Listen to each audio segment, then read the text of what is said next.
Alright guys, welcome to our first lesson on the Mongols. This is going to be focusing on the conquest of the Mongols. This here is the full extent of the Mongol Empire. It is the largest empire in all world history, and it is, to compare it to the Rome, it's about 5 times the size of the Roman Empire. So, the Mongols came from the steppe of Central Asia, which is in the eastern central area, which is where the Huns, the Turks, the Mongols, all these groups came from. They lived on short grasses and had little rain, and often lived in very dramatic temperature changes. Um, they typically went movements from west and south, which brings about more milder climate and more rainfall. All right. They were nomads. They were pastoralists, which means they were nomads that herded domesticated animals. All right. They followed seasonal patterns of movement, and they would typically battle over things like grassland and water. And they have to depend on animals for everything. So they travel together, they form clans, and then they go and they raid and plunder other clans. They go and they fight each other. And they weaken and divide empires, which is why the Turks and the Huns and the Mongols have all kind of been known for their warlike behavior. This here is a yurt that the Mongols lived in. They would have a hole at the top where they would, and these would be full of smoke because they would have be burning a fire right here, but they didn't have wood in the grasslands, so they would burn dung from animals, and it stunk. So, in 1206, the Mongols were united by Temujin, who takes the name Chinggis Khan, which means universal ruler, and he begins campaigning clear across Asia, ruthless campaigns. He slaughters everyone that doesn't surrender. He destroys complete cities, like the city of Samarkand was completely destroyed. He gains vast riches from his control, and then by 1225, all of Central Asia is under Mongol rule. Genghis Khan was a brilliant organizer. He's led very small armies, but they were very mobile, with 10,000 people typically, with leaders being most experienced and loyal. He was a great strategist. He used the feinting attack, where he would fall back and then spring a trap for his enemies. He typically dealt in siege warfare, where he would launch diseased cows into the cities. Alright, very medieval-like. He was very cruel. He would threaten to kill an entire city if they didn't surrender, which caused many to surrender without a fight. And he ultimately, though, while on his way to conquer China, dies in 1227 from illness. And this is the extent of Genghis Khan's empire.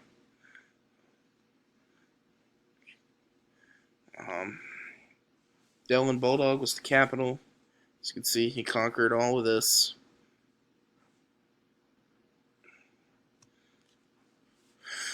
Okay.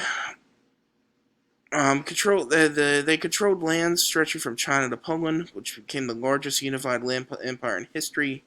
They even defeat China, invade Korea, and conquer Persia. Divide empire into 4 regions after fully conquering in 1294. Alright, each ruled by a descendant of Genghis Khan. We have the Khanate of the Great Khan, which is Mongolia and China. The Khanate of the Chagatai, Central Asia. We have the Khanate of the Golden Horde, which is in Russia. And the Khanate of the Ilkhanate, which is in Persia. Okay. So here's the extent of the empire.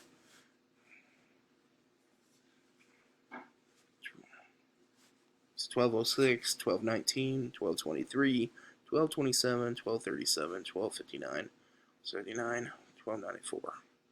Okay, so it took less than 100 years for them to fully conquer. Alright, most areas are never recover. A lot of populations were wiped out by the Mongols. Irrigation for crops was destroyed. They were really tough in war, but they were very tolerant towards peace. They allowed peoples to keep their own culture and beliefs, and certain aspects were adopted. So, for example, in the Golden Horde in the Ilkhanate, they became Muslim leaders. But there were culture differences between the khanates, which caused the empire to split eventually because of these new cultural differences. So, the Pax Mongolia is the most peaceful time period of Mongol rule. So, from about mid 1200s to mid 1300s is when we have stability across all Mongol lands. So, Pax Mongolia is just a fancy word for Mongolian peace. This helps guarantee safe passage across the empire for travelers and trade. Nobody has to worry about fighting and infighting along the way. Well, this is also when we see ideas and inventions flow from east to west, because it's during this time when the Western Europe gets introduced to gunpowder. But it's also bad because bubonic plague is going to spread during this time. It's going to spread west because of the Mongols. Alright, now we move on to part 2, the Mongol Empire. So, Kublai Khan is the grandson of Chinggis Khan. He is going to be. This is the same guy that is the Khan. He's the builds the Khanate of the Great Khan. And he's the first foreign power to conquer China, and he begins the Yuan dynasty, which is what they call that in Chinese history. He unites all the Chinese people and opens China to foreign trade and contact, but few changes typically are made to Chinese government and culture. Mongols' seat of power from Mongolia to China is in Beijing, and I believe that's the capital of China ever since then. He has multiple wives, but he even takes on a Chinese wife to help settle his affairs. And so this is the extent of Kublai Khan's empire. He conquers all the other territories, and he is probably the greatest ruler after Chinggis. He's the grandson of Chinggis Khan. Alright, but he failed in Japan. He tried to acquire Japan. He made a couple invasions in 1274 and 1281, and he forced the Koreans to supply goods and ships for the invasions. He has a second invasion with 150,000 people, which is the largest invasion force in history before World War II, but it's destroyed by the kamikaze attacks that the Japanese are known for, which the Americans will experience in World War II. Okay, so here are images of the battle. Ruling in China. So the problems with China is that Chinese people had a very sophisticated society. There were very few Mongolians and a lot more Chinese people. And so the Mongolians end up living completely separate from the Chinese people. The Chinese follow different laws and beliefs. But so you have Mongolians and foreigners and much higher officials. So there are no loyalties between each other. But during this time, we also see the Grand Canal that was built during the Sui dynasty 600 years ago. Becomes longer and extends all the way to Beijing, which is the capital established by the Mongols. All right, and it creates a parallel highway that you can see if you look at where the mouse is here. That kind of connects the two. All right. We get introduced to Marco Polo. He invites foreign merchants to China and becomes good friends with this Venetian immigrant to China, and that is Marco Polo. He travels along the Silk Road, and he serves Kublai Khan for 17 years on different missions for him.